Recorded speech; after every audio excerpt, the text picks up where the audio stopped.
Open Play Studio, le football autrement. Le journalisme sportif est en pleine mutation. Course au buzz, course à l'information, fake news. Comment les journalistes sportifs s'adaptent face au code des influenceurs? Bonjour et bienvenue dans Open Play Studio, le podcast qui enquête sur l'hybridation des médias dans le monde du football, où je pars à la rencontre de ceux qui font l'information sportive aujourd'hui. Dans ce premier épisode, j'ai le plaisir d'avoir avec moi Muriel Hanot. Ensemble, nous allons parler de la frontière entre l'information et le divertissement. Bonne écoute à vous. Est-ce que vous pouvez vous présenter ? Donc, Muriel Hanot, je suis la secrétaire générale du Conseil de déontologie journalistique. C'est l'instance d'autorégulation des journalistes et des médias d'information en Belgique francophone et germanophone. Instance d'autorégulation, c'est-à-dire qu'on définit, on pose les règles en matière de déontologie, on informe le public et les journalistes sur ces règles-là et on veille au respect des règles. Le travail du secrétariat général, de la secrétaire générale, c'est de à la fois préparer, recevoir les plaintes, y répondre dans un premier temps et préparer les dossiers de plaintes qui vont au fond pour le conseil de déontologie. C'est également veiller à toute l'organisation du conseil. Donc, en fait, le secrétariat général gère l'association qui chapeaute le conseil de déontologie. Et donc, c'est assure tout le travail de gestion financière, administrative, d'une ASBL classique, en fait. Voilà, c'est les deux aspects du travail. Du coup, j'aurais quelques questions pour vous, que Oui. j'ai rangées en quelques thèmes. Du coup, la première question, c'est dans le contexte actuel des réseaux sociaux, les journalistes adoptent de plus en plus des codes d'influence par rapport au ton personnel, l'humour. Selon vous, la CDJ, où est-ce qu'elle se situe par rapport à ce code déontologique entre ses pratiques de communication et ses principes fondamentaux de la profession? Alors, pour nous, il n'y a pas de différence. En fait, le style, le ton journalistique, ce sont des libertés rédactionnelles. Et donc, de tout temps, les journalistes ont adopté des styles d'écriture, des styles de mise en scène, des styles d'expression. Et donc, ce n'est pas parce qu'un style évolue ou qu'un média permet de s'exprimer autrement que la déontologie s'arrête. Et donc, on reste dans le cadre déontologique. Le style et le ton sont libres dans le respect de la déontologie. C'est comme ça que bien souvent, si on a une plainte sur le style qu'on peut utiliser, on va plutôt regarder si le style utilisé ne permet pas la clarification de l'information. Donc, c'est un style qui est complètement gratuit, qui attaque pour attaquer, qui atteint la personne, qui ne respecte pas la vérité ou qui déforme les propos. À ce moment-là, ça devient fautif. Par contre, si c'est un effet de style pur, on ne va pas entrer. Ça relève de la liberté. Donc, un ton, ça peut être acerbe, ça peut être humoristique, ça peut être, voilà. La liberté d'expression journalistique, elle est là. Et le code de déontologie ne l'empêche pas, il le protège même, je dirais.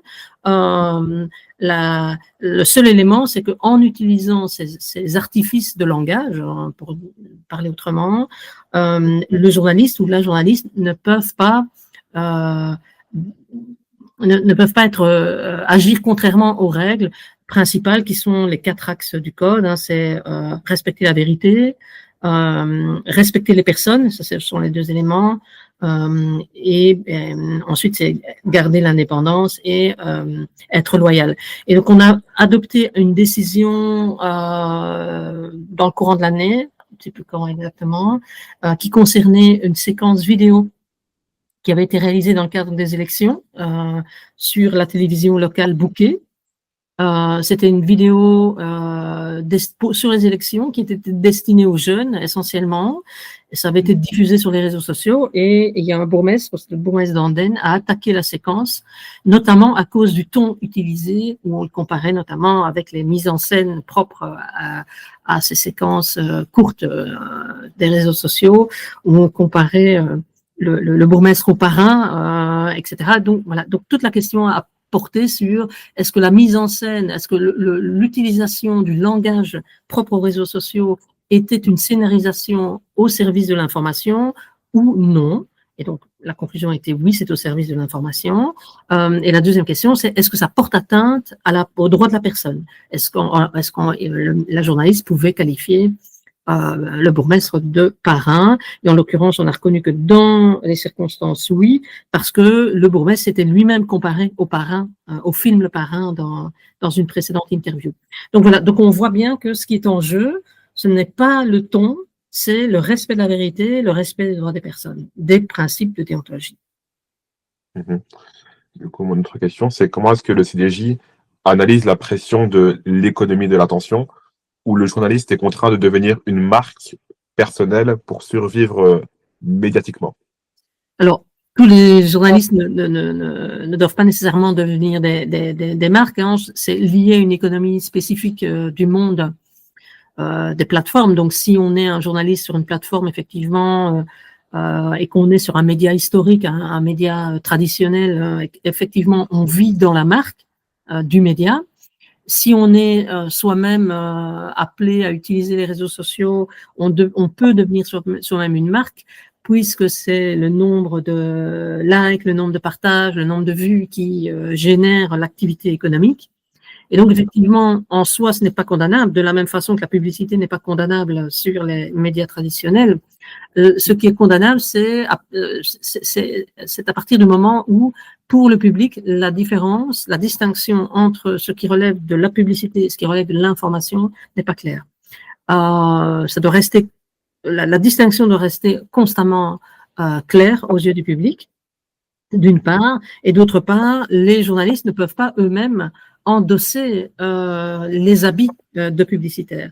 Et nous, on n'a pas encore eu de cas précis sur le sujet, mais notre homologue français, le CDJM, a rendu une décision avec laquelle on est, à mon sens, tout à fait raccord, parce que c'est complètement dans notre jurisprudence. Donc, c'est sur Hugo Décrypte, où ils avaient reçu une plainte. Je ne sais pas si vous connaissez ce dossier-là, un dossier particulier. Et donc, Hugo Décrypte, en fait, dans ses séquences d'information, avait lui-même participé à la publicité, à une publicité. Donc, il était la voix de la publicité sur un sujet dont il était lui-même le narrateur, alors que il enchaînait dans un contenu qu'il avait lui-même, un contenu d'information qu'il avait lui-même donné. Donc, il y avait double faute, en fait. La première, c'était de ne pas avoir distingué les contenus, information, publicité. Et la seconde, c'était que lui-même, en tant que journaliste, au sens fonctionnel du terme, même s'il n'est pas professionnel, il est journaliste au sens fonctionnel, c'est-à-dire que pour le public, il apparaît comme un journaliste, lui-même donnait sa voix à la publicité, ce qui posait un problème. La confusion de rôle étant... Un journaliste ne peut pas endosser le rôle de publicitaire. Et dans le monde des plateformes, le fait qu'on devient une marque en soi peut tirer les journalistes vers cette confusion avec la publicité. Le créateur de contenu ne peut pas être, à partir du moment où le contenu d'information, il ne peut pas être un publicitaire, il ne peut pas être un propagandiste, il ne peut pas être quelqu'un qui essaie de convaincre, en fait. Il est dans un rôle d'information, il doit rester dans ce rôle. L'autre élément que je vois par rapport à la marque, c'est que le journaliste qui devient lui-même une marque en soi, mais ce n'est pas interdit. Les journalistes de télévision, en soi, ont un peu décliné cette idée de la marque avant la marque, dans le sens où leur notoriété faisait qu'on suivait peut-être éventuellement leur programme, leur JT. On vit c'était déjà un mode, c'est pas le mode de l'attention, pourquoi ça ne dépendait pas, l'audience ne dépendait pas complètement de ça. Aujourd'hui, oui, mais dès lors que l'économie l'économie des contenus qui sont créés sur les plateformes ont un système d'économie qui tient aux vues, mais qui tient aussi parfois aux publicités qu'on arrive à insérer. Et donc là où le créateur de contenu flirte avec l'influenceur type lifestyle, on va dire, c'est une tentation très grande. Et donc, la frontière doit être d'autant plus stricte. L'autre risque qu'on peut avoir, qui est toujours sous l'angle publicitaire, c'est pour tout ce qui concerne, par exemple, les voyages ou tous les goodies qu'on peut, ou les cadeaux que l'on peut recevoir quand on couvre une information. Par exemple, si vous couvrez l'information touristique, on vous propose un voyage dans un hôtel, voilà, vous faites la recension, vous faites le compte rendu, mais qu'est-ce qu'on fait si on est journaliste? Ben, on doit dire que le voyage était payé, on doit pouvoir rester critique, etc. On doit rester dans son rôle de journaliste. Et donc, toutes ces règles qui existaient avant sont d'autant plus importantes maintenant. Pourquoi? Parce que le public, lui, n'a pas les moyens de savoir comment ça se passe. Et donc, il faut être clair dans ces messages-là. Du coup, là, on va passer au prochain thème, qui est le conflit d'intérêts et les partenaires commerciaux. Du coup, ma prochaine question est par rapport au paris sportif. Si un journaliste sportif couvre les compétitions de football, réalise sur son compte personnel une publication sponsorisée pour un site de paris sportif, est-ce que le CDJ considère que cela constitue un conflit d'intérêts et est-ce que ça remet en cause son indépendance? Alors, toute question déontologique est une question en contexte. Et donc, je ne vais pas vous dire que c'est une faute ou pas une faute. Il faut pour ça qu'on ait une plainte, qu'on regarde le contenu, qu'on regarde ce qui s'est passé, qu'on demande l'avis du journaliste sur ce qu'il a fait, pour qu'on puisse bien identifier les choses. Mais c'est clair qu'il y a une espèce de, il y a une collusion d'intérêts qui n'est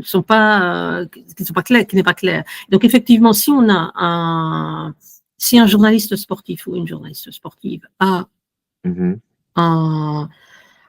page ou un compte ou un blog sportif et que on voit apparaître sur le fil, une publicité pour un site de paris sportif, la question de confusion peut s'installer. La question, ce n'est pas nécessairement que il est lui-même l'auteur parce que parfois les publicités sont générées automatiquement et donc la question se pose de qui est l'auteur, mais le fait est que l'on donne de la crédibilité à ces messages. Et donc, il existe des règles en termes de distinction sur le fait est-ce qu'on doit, et c'est pour ça que je dis c'est une question qui se pose et donc je n'ai pas une réponse oui-non. Il faudra voir si dans le flux, on est sur un compte qui est uniquement avec des informations et que de temps en temps, on voit ces éléments de paris sportifs apparaître, de publicité pour paris sportifs apparaître. Et alors se pose la question du lien entre le journaliste, ses contenus sportifs et les paris et la publicité. Ou si on a d'autres publicités, de voir comment ça s'installe, comment la distinction s'installe entre les flux, comment finalement le journaliste lui-même gère cette question-là. Et donc, c'est difficile d'y répondre a priori. Je vais prendre un exemple qui ne tient pas au paris sportif, mais qui porte sur... C'était un article en ligne sur le site de l'avenir.be. C'était un article qui concernait les performances, le top 3 des performances, des meilleures performances des fournisseurs d'accès Internet. Et il se fait que voilà, l'article est créé, ça met en avant que le meilleur fournisseur, c'est vous. Et la génération de publicité automatique fait qu'à la même époque, vous faites une campagne de publicité et juste à côté de l'article, on va voir émerger la publicité, vous, à côté de l'article qui parle de vous. Et donc, on reçoit une plainte et on a traité la plainte. Et dans la plainte, en fait, on a conclu qu'en fait, il n'y avait pas de lien entre les deux. La génération de publicité était automatisée. L'espace était séparé. Le jour suivant, c'était une autre publicité qui était venue. Le jour, voilà. Et donc, ça tournait, elle n'était pas inscrite là. Et donc, ce qu'on a conclu, c'est qu'on a juste demandé aux médias de renforcer l'espace, de remettre une ligne ou de renforcer le visuel distinctif entre la publicité mais en l'occurrence, c'était pas fautif. En première vue, on aurait pu dire que c'était fautif. Mais en analysant, on ne voit pas que c'est fautif. Et c'est exactement la même chose pour les autres. Alors, par ailleurs aussi, Et il faut savoir que les sites de paris sportifs eux-mêmes aujourd'hui développent des plateformes d'information. Et donc, je pense à Circus et Circus Daily. Circus Daily, c'est le nom d'une marque média maintenant, d'une plateforme info. C'est plus le nom complet de la marque de jeux sportifs. Et donc, on doit être prudent et nuancé. Et donc, mais les règles de base restent les mêmes. Les règles de base restent les mêmes. Distinction. Le journaliste lui-même ne peut pas faire la publicité. Il ne peut pas inverser les rôles. Il ne peut pas doubler les rôles. Il ne peut pas avoir de conflit d'intérêt et il ne peut pas avoir non plus d'intérêt propre parce que dans la question qui était posée, il y a aussi le bénéfice des paris sportifs. C'est comme les arbitres qui, là, c'est différent, évidemment, les arbitres qui parient sportivement, ça pose un problème. Mais un journaliste, voilà, les journalistes qui ont des conflits d'intérêts, qui auraient, par exemple, qui ont connaissance d'éléments financiers ou autres, voilà, ils sont tenus aussi par la déontologie. Prochaine question. Dans un milieu aussi passionnel que le football, où la confiance est primordiale, pardon, comment est-ce que le CDJ gère-t-il le risque de l'apparence de partialité liée aux activités rémunérées et ou promotionnelles du journaliste? Mais par exemple, dans le monde sportif uniquement, et quel type de partenariat, quel type de… Par exemple, est-ce que vous avez des exemples? Moi, j'avais surtout, par exemple, l'exemple de Sacha Tavolieri. Je ne sais pas si vous le connaissez. Non. Qui sur la plateforme X, nouvellement appelée Twitter, met souvent en avant des groupes de paris sportifs, comme comme on l'avait dit précédemment. Et j'ai plutôt focalisé mon TFE par rapport à ça. Et je me suis dit, est-ce que c'est normal qu'un journaliste puisse faire ça? Et c'est concentré par La rapport à question, c'est est-ce qu'il est journaliste sportif ou est-ce qu'il est journaliste de promotion ou alors est-ce qu'il fait la promotion des groupes de paris sportifs? Et donc, on revient, en fait, tout ce que j'ai dit au début sur le fait que quand on est un créateur de contenu et qu'on fait de l'information, à partir du moment où on fait ça, on ne peut pas endosser le rôle de supporter de parties prenantes, d'actions publicitaires. Toute l'ambiguïté vient du fait ici, peut-être, si lui agit seul et que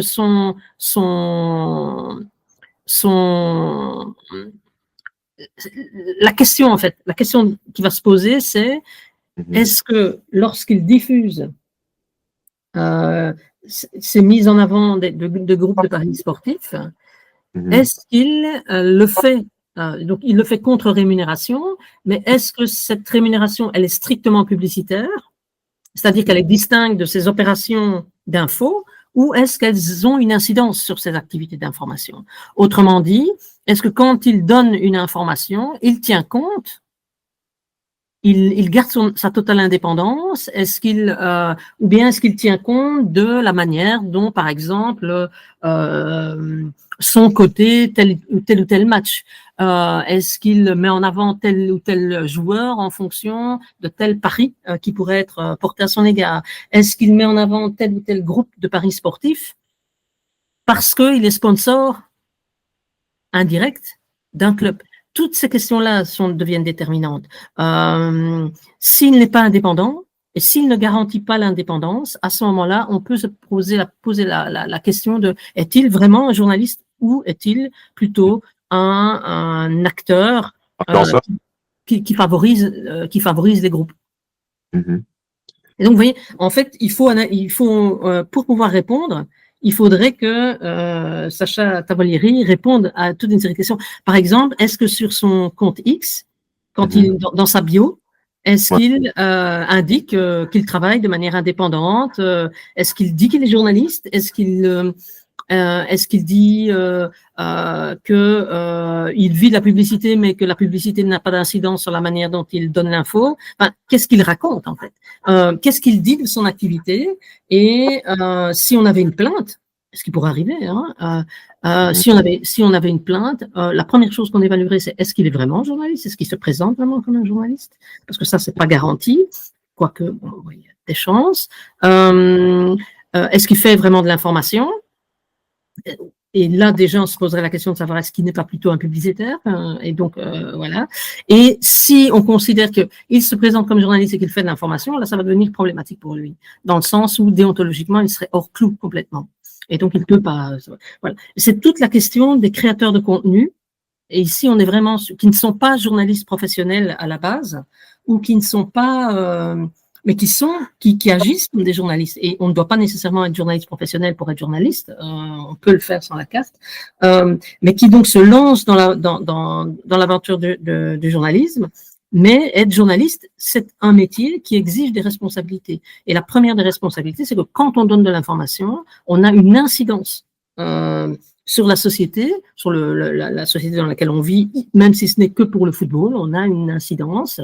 Et à partir du moment où on commence à confondre les rôles, particulièrement ici, puisque la question porte sur la confusion entre information et publicité, cette confusion peut être,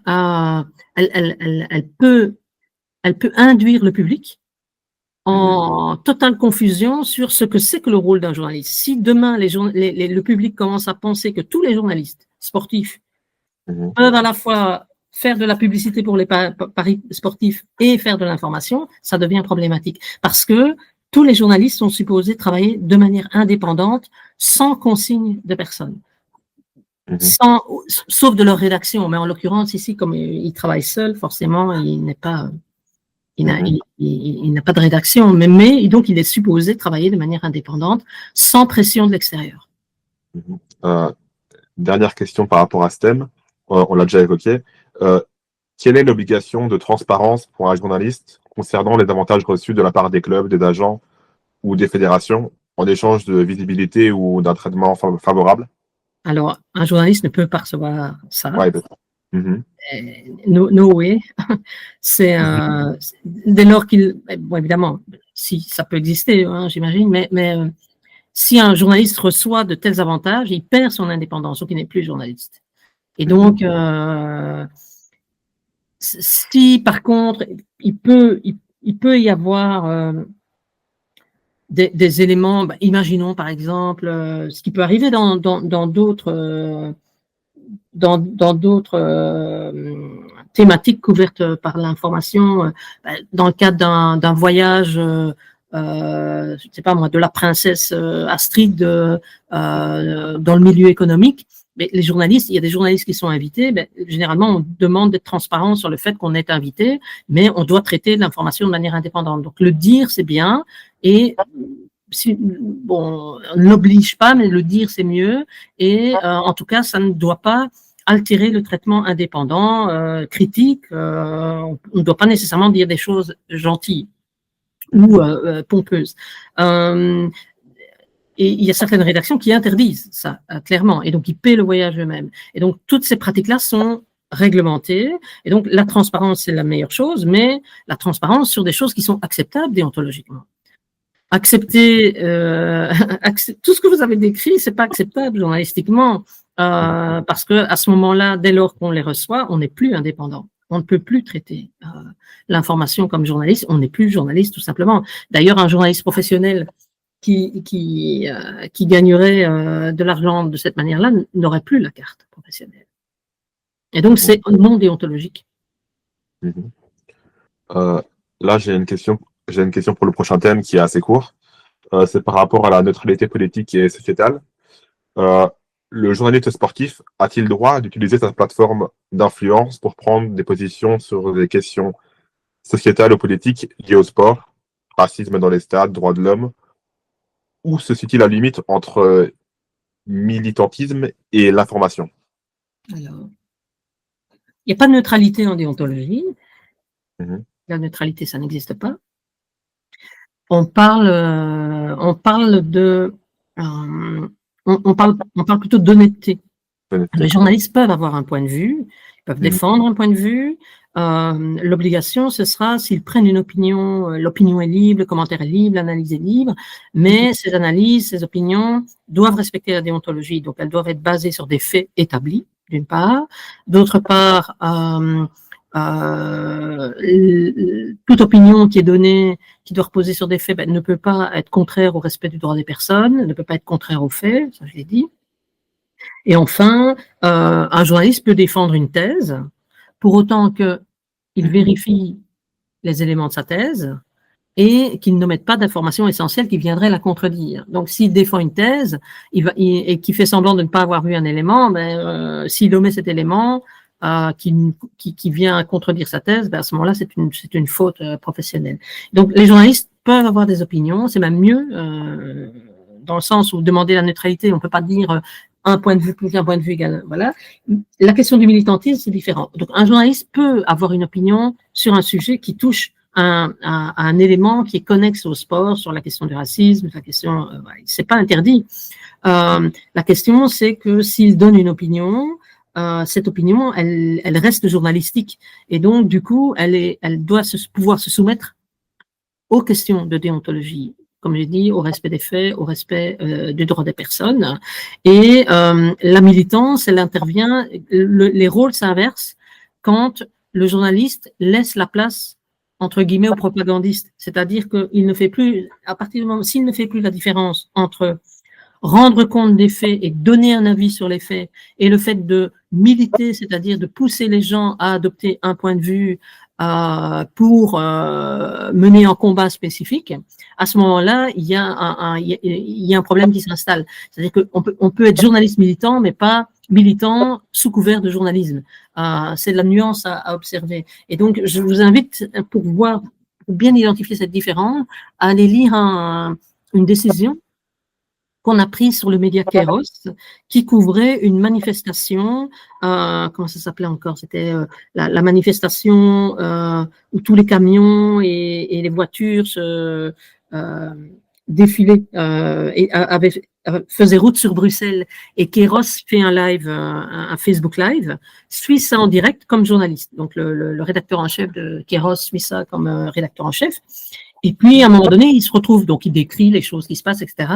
Et puis, à un moment donné, il se retrouve coincé et il va être contrôlé par les policiers. Et il voit les policiers arriver et il appelle les autres militants qui sont un peu plus loin pour venir prendre à partie les policiers. Et il appelle aussi, à un certain moment, quand il voyage, il dit attention, ici vous avez un contrôle, donc vous devez éviter, etc. Donc on voit bien que là, il n'informe plus sur la manifestation en train de se passer. Il peut être dedans, il peut être militant, il peut être d'accord avec ce qu'il fait, mais il n'a plus le point de vue du journaliste, il a le point de vue de la personne qui est engagée et qui, d'une part, essaie de contourner aider à contourner les règles, et deuxièmement, invite les policiers à venir agresser les policiers. Et donc là se situe la différence. S'il reste dans son rôle et qu'il commente, et qu'il, en se compris en disant qu'il peut être tout à fait raccord avec les opinions qui sont exprimées, je suis d'accord avec ceci, avec cela, il peut l'être. Mais c'est à partir du moment où lui-même change de rôle et où il prend la parole en tant qu'acteur, à ce moment-là, ça se pose un problème. C'est une frontière qui est très fine, très ténue, mais les rôles ne peuvent pas se confondre. De la même façon que les rôles avec le publicitaire ne peuvent pas se confondre, les rôles avec le militantisme ne peuvent pas se confondre. Le journaliste reste un journaliste. Il peut avoir des opinions, mais il doit rester dans son rôle de journaliste. Cela étant, un journaliste peut, parce qu'il est acteur de la société civile, être un citoyen militant. Et donc, en dehors de son activité de journaliste, il peut tout à fait, il vote, il a des opinions, il peut tout à fait aller marcher dans la rue, mais ce qu'on lui demandera alors, c'est que quand il traite l'information, il n'y ait pas de conflit d'intérêt, ni de conflit d'intérêt apparent, puisque un conflit d'intérêt, il peut être réel ou apparent. Et donc, comment est-ce qu'on vérifiera ça? On va vérifier ça dans le fait, est-ce que dans le traitement de l'information, le conflit d'intérêt a été maîtrisé ou pas? Est-ce qu'il est resté indépendant par rapport à son sujet? Et là, on a une autre décision assez intéressante d'un journaliste qui mener un débat sur les antennes radio à propos d'une pétition qu'il avait lui-même signée. Et donc, il menait un débat sur le contenu de la pétition. Et là-dessus, on a retenu qu'il n'y avait pas de conflit d'intérêts, il y avait un risque, mais qui avait été écarté parce que il avait au moment où il traite le sujet, la pétition est clôturée, donc il n'y a plus moyen d'aller signer. Et deuxièmement, il a travaillé avec la rédaction pour mettre ces questions à distance, etc. Donc il y avait la maîtrise avait été gardée. Le seul défaut qu'on a retenu, c'est qu'il ne l'avait pas dit au public. Il n'avait pas dit au public qu'il était lui-même signataire, ce qui aurait été une information complémentaire. Donc, quand on a un potentiel conflit d'intérêts, on peut le signaler et on doit se donner les moyens de mettre ce conflit d'intérêts à distance. Là, pour le coup, là, on est à l'avant-dernier thème qui concerne la crédibilité et la relation publique. C'est par rapport aux insiders. Dans la course au scoop sur les cas des transferts, par exemple, il y a Fabrizio Romano sur Twitter qui existe. Quel est le standard de vérification exigé par la CDJ concernant les informations publiées sur les réseaux sociaux qui sont souvent relayées sans vérification par les médias traditionnels? Alors, le principe de la vérification, il est le même quel que soit le média, quel que soit le support, quel que soit le journaliste. C'est une information. Une information doit être vérifiée et recoupée avant diffusion. Si elle n'est pas vérifiée, c'est une rumeur. La vérification, c'est plutôt à 3 qu'à 2 sources. Donc, il faut au moins 3 sources pour confirmer une information. Alors, il arrive évidemment que les journalistes ne donnent pas la source, mais que néanmoins l'information est quand même vérifiée. Donc, ce n'est pas parce que nécessairement, par exemple, si quelqu'un reprend une source, reprend un tweet dans un média classique, mais à tous les coups, l'information aura sans doute été recoupée à plusieurs. Au moins un deuxième point de vue. Mais les règles sont les mêmes. Et donc, une information qui n'est pas recoupée, c'est une rumeur. Et donc, ce n'est pas déontologique. Mais par contre, si on reprend une rumeur en donnant selon machin truc, voilà cela, il faut mesurer les conséquences. Alors, on donne la source, on donne l'info, mais il faut préciser alors que ça n'a pas pu être vérifié et il faut mesurer les conséquences de l'information qui est donnée sur le public, sur les personnes qui sont citées, sur la source et sur la société. Parce que ça a des incidences. Donc voilà. Pour une source officielle, on lui fera plutôt confiance, mais ça c'est la règle aussi. Une source officielle, on lui fera plutôt confiance, mais la question de la fiabilité impose d'être prudent et de prendre des distances. C'est souvent ce qu'on voit sur les réseaux, notamment sur X, où ce genre d'influenceurs, ils postent ce genre d'informations sans mettre de source, et souvent on les croit sans forcément voir les sources qu'il y a derrière. Oui, et souvent, j'imagine que c'est pas peut-être réellement sourcé, et c'est tout le danger, parce que si tous les journalistes se mettent à faire ça, demain il y a plus aucune confiance dans l'information, et c'est le vrai danger,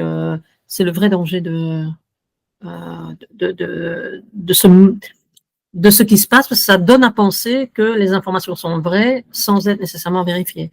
Et alors que le travail journalistique demande la vérification. Et c'est tout l'enjeu du Conseil de déontologie, de se faire entendre de ces influenceurs pour qu'ils comprennent que dès lors qu'ils veulent faire un métier de journaliste, et rien n'interdit qu'ils le fassent, rien n'interdit qu'ils fassent du journalisme, mais s'ils font du journalisme, ils doivent accepter que c'est un métier qui engage des responsabilités et que parce qu'ils sont responsables, ils doivent respecter le code de déontologie. Prochaine question, c'est par rapport au langage du public. Comment est-ce que le CDJ évalue-t-il les responsabilités du journaliste face au langage parfois agressif ou au trolling dans les commentaires? Y a-t-il des limites déontologiques à la manière dont un journaliste peut-il interagir ou se défendre face à son audience? Alors, oui. Est-ce que vous connaissez la jurisprudence comment est-ce qu'il s'appelait encore, ce journaliste sportif? J'ai oublié son nom maintenant. On a une jurisprudence d'un journaliste sportif qui s'est exprimé sur les réseaux sociaux pour se défendre. Vous avez vu ça ou pas? Non? Je pense pas, non. Donc je ne sais plus le nom du journaliste. Belge? Oui, en Belgique. C'est un journaliste qui travaille pour Sudinfo et qui partage, il travaille pour le foot féminin. Et il s'est fait attaquer, troller à plusieurs reprises sur des contenus qu'il avait publiés, des contenus, des articles info. Donc lui-même republie sur sa page des articles qu'il écrit. Et puis il y avait une page de sport qui couvrait le foot féminin, qui prenait ces articles et qui les publie également. Et dans le cadre d'une reprise de ces articles, quelqu'un poste un commentaire qui dit que voilà, il écrit comme un nul. Je résume parce que je me souviens plus des propos exactement, mais il écrit comme un nul et que bon, c'est comme tout ce qu'il fait, etc. Et il va répondre d'abord sur le fond en disant ben non, voilà, c'est sourcé. Et puis après, il dérape complètement et il commence à insulter la personne. Il tient des propos sexistes, etc. à plusieurs reprises. Donc le CDJ, lui, pour partir de ce cas-là, la règle est simple. Les journalistes, dès lors qu'on est journaliste, on est responsable de tous les contenus qu'on publie, qui sont publics et qui sont émis dans le cadre du rôle de journaliste. Et donc, si on a une page Facebook ou un compte, qu'importe les plateformes, et que sur ces plateformes, on se présente comme journaliste, ou on sait qu'on est journaliste, parce qu'on a une notoriété qui fait qu'on sait qu'on est journaliste, et que on tient et qu'on a un public, que c'est ouvert un tant soit peu au public, tout ce qui est dit entre dans la fonction de journaliste. Et donc, on ne peut pas ignorer, le journaliste ne peut pas ignorer qu'il reste journaliste dans toutes les situations. Évidemment, s'il poste le repas de midi qu'il a pris à la cantine en faisant un commentaire, c'était dégueulasse, ça n'impacte pas sur son rôle de journaliste. Par contre, une fois que ça touche à des contenus qu'il publie, que ça touche aux faits, que ça touche à des opinions qui sont relatives à son travail, à ce moment-là, il est responsable déontologiquement. Donc, il faut que les faits, si dans les commentaires qu'il publie, il y a des faits qui sont non avérés, c'est problématique et donc c'est contraire à la déontologie, donc il est tenu pour responsable. S'il émet des opinions qui ne reposent pas sur des faits établis, même chose. Et s'il émet des opinions, et Argentino, voilà, le dossier c'est Argentino, le journaliste, il émet des opinions, sur sa pratique journalistique, qui ont des incidences sur la représentation qu'on a du rôle du journaliste et de sa fonction de journaliste, à ce moment-là, il impacte. Il a un impact et donc déontologiquement, il est responsable. Et en l'occurrence, dans ce dossier-là, le CDJ a reconnu que le journaliste était responsable. Il avait fait défaut de sa responsabilité sociale. Il avait émis des propos qui étaient contraires à l'article 28 parce que les propos étaient sexistes. Et c'était d'autant plus grave qu'il était lui-même journaliste sportif féminin et qu'il émettait des propos qui étaient sexistes. Et donc voilà. Donc c'est un dossier très particulier, mais qui montre en fait que les journalistes sont responsables, en ce compris, quand ils travaillent sur les réseaux sociaux, qu'ils émettent des opinions ou non. Et donc les commentaires, les commentaires des journalistes, c'est comme ça. Maintenant, en ce qui concerne les commentaires des autres, donc si vous avez une page sur laquelle il y a des commentaires en dessous de vos contenus, si on est son propre média, c'est-à-dire si on est un créateur de contenu et donc il n'y a pas de média derrière, on est considéré comme soi-même étant un média. Et donc l'obligation, elle est de modérer. Donc si il y a des propos dans la modération qui sont contraires à la loi, qui sont contraires, qui donnent des choses qui sont injurieuses, qui portent atteinte aux droits des personnes, il y a une obligation de modération. Alors c'est une obligation qui n'est pas de résultat, mais de moyens. C'est-à-dire que on doit mettre en place les moyens de modérer ça, donc de retirer les propos qui posent problème ou de demander aux personnes de se calmer et de les retirer, enfin, peu importe, mais il faut intervenir. On peut ne pas le voir, et donc on peut passer à côté d'un contenu problématique, mais si on le signale et qu'on l'ignore, à ce moment-là, la faute est reconnue. Donc c'est une obligation de moyens et pas de résultats. Donc ça ne doit pas être parfait tout le temps, mais on doit faire attention. Du coup, là, nous arrivons au dernier thème qui était très lié à votre dernière réponse. Et là, c'était par rapport aux plaintes spécifiques. Et donc, mon thème, c'est le rôle du CDJ. Du coup, avez-vous déjà été saisi de plaintes visant spécifiquement des journalistes sportifs pour des manquements déontologiques liés à leur activité d'influenceur sur le football? Influenceur, non. À part Argentino, là, mais lui, c'était des propos sur Facebook, et lui-même est journaliste sportif, et il a d'autres casquettes. Il est aussi enseignant, il fait aussi, comment est-ce que ça s'appelle, du stand-up. Et donc, il avait une page qui mêlait un peu tout, ce qui est à l'origine du problème, à mon avis. Mais c'est le seul cas, journaliste sportif. On n'a pas beaucoup de plaintes sur le sport. On a eu des plaintes dans le passé sur des commentaires de supporters sur des pages de médias traditionnels, pages web évidemment, et sur des commentaires qui étaient racistes, incitant à la haine et autres. Donc ça c'est ancien. Mais en termes influenceurs sportifs, non, pas dans le rôle d'influenceur sportif. Par contre, on a eu quelques cas sur des influenceurs, des créateurs de contenu plutôt info politique. Ça, on a eu un cas. Mais on a peu. En fait, c'est un sujet qui reste encore underground, je dirais. Et mon idée est de dire que, en fait, le public vient chez nous quand il considère qu'une pratique devient intolérable, insupportable. Et donc, on a beaucoup, évidemment, de plaintes sur beaucoup de plaintes sur les médias traditionnels, beaucoup de plaintes sur la télévision, et en fait, de plus en plus de plaintes sur les déclinaisons des médias en ligne, des médias traditionnels en ligne. Petit à petit, on voit émerger des plaintes vers les médias pure players, c'est l'évolution, et accessoirement sur tout ce qui est pages de journalistes, que ce soit des journalistes influenceurs ou des influenceurs journalistes, hein, on va dire. Mais c'est le point émergent.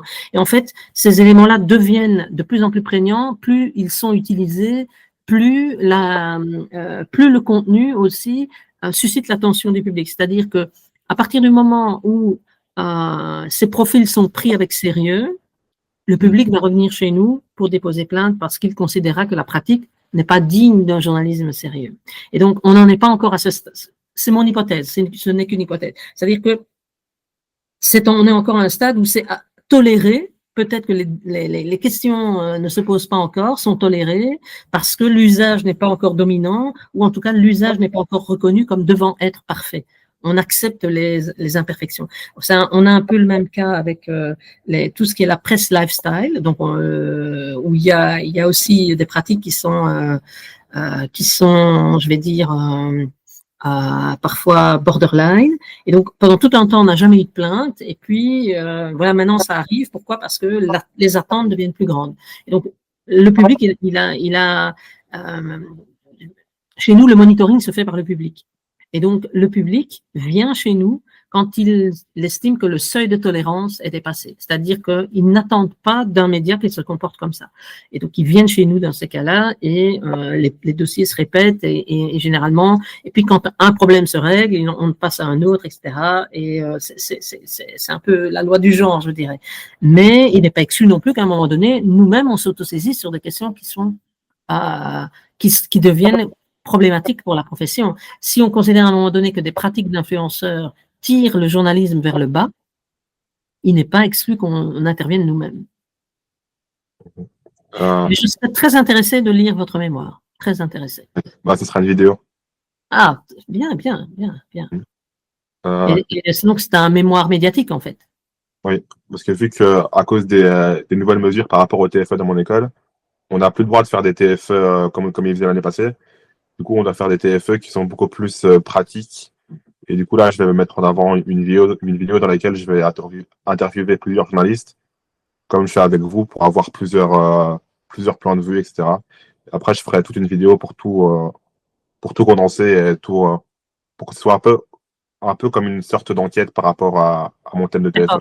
Vous aviez demandé pour retranscription, vous n'avez pas demandé pour diffusion, l'enregistrement. L'enregistrement, comme on fait maintenant? Oui. Par rapport au fait de mettre votre tête? Oui. Si vous voulez, je mettrai juste que la voix.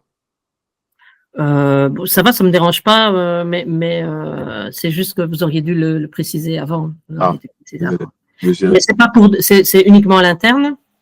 Oui, c'est uniquement interne. Donc voilà, mais ça, il faudra bien préciser alors que l'autorisation ne vaut que pour usage de l'école. Oui. Donc comme ça, vous ne devez pas recommencer l'interview. Oui. Du coup, là, on est à la dernière question, avant-dernière question, pardon. Et c'est également lié à votre avis. Le code de déontologie actuel est-il suffisamment adapté à cette nouvelle génération de journalistes sportifs influents? Le CDJ envisage-t-il des adaptations pour encadrer clairement ces pratiques hybrides? Alors, pour moi, le code de déontologie, il est complet. Toutes les règles s'appliquent. Voilà. La question qui peut se poser, me semble-t-il, est d'un autre ordre. Je dirais que tout l'enjeu aujourd'hui est de entre guillemets, d'évangéliser les influenceurs sportifs pour qu'ils comprennent qu'il y a des règles qui s'appliquent à eux.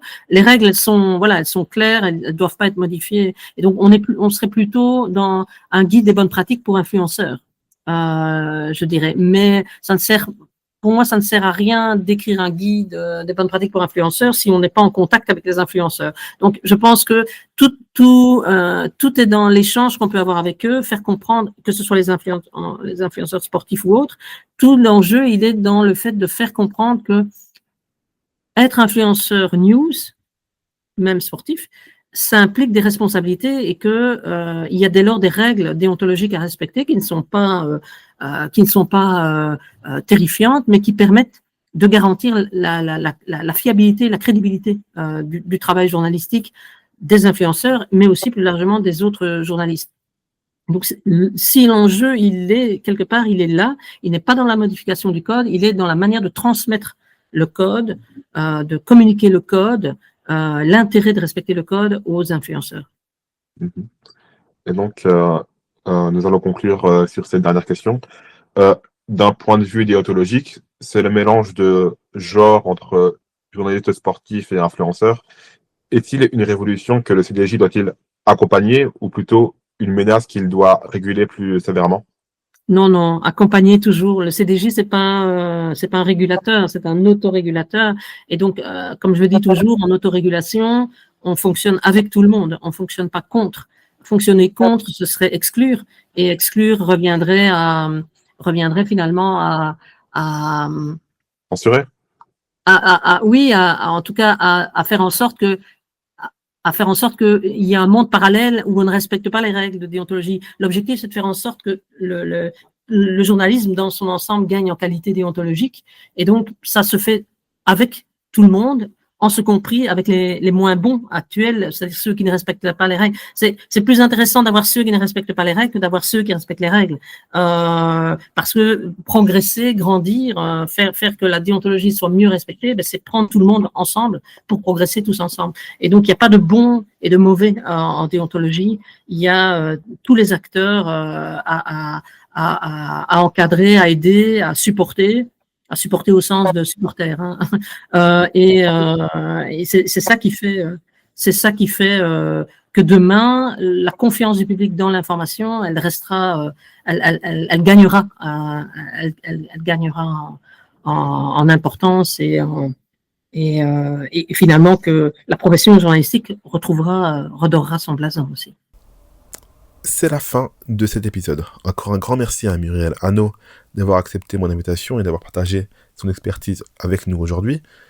Et merci à vous, surtout, d'avoir écouté cet entretien jusqu'au bout. Si cette enquête vous plaît et que vous souhaitez découvrir d'autres épisodes de la série, l'ère du journaliste influenceur, rendez-vous directement sur notre site internet openplaystudio.com. Vous y retrouverez alors toutes les interviews ainsi que les coulisses de ce projet. C'était Kevin Kamango, à très vite pour un nouvel épisode.